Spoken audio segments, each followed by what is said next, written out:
السلام عليكم. في حلقة النهاردة هنتكلم عن كابتن ثابت البطل. لو حابب تعرف تفاصيل أكتر عن كابتن ثابت البطل تابع الحلقة للنهاية. لعب ثابت البطل للنادي الأهلي كحارس مرمى لسنوات طويلة، واعتزل سنة 1991 بعد مسيرة حافلة من الإنجازات.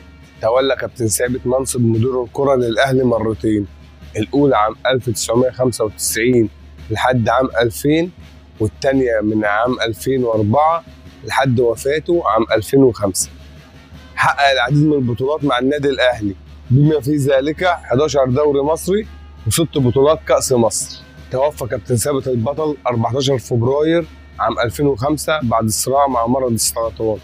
كابتن ثابت البطل ما كانش مجرد حارس مرمى، ده كان اسم لما يتقال الجمهور يقول بعده الرجولة والوفاء. ثابت البطل مات بس الاسم لسه حي في قلب كل أهلاوي شاف في عينيه الانتماء. في الأهلي في ناس بتلعب وناس التاريخ نفسه بيقف لهم احترام.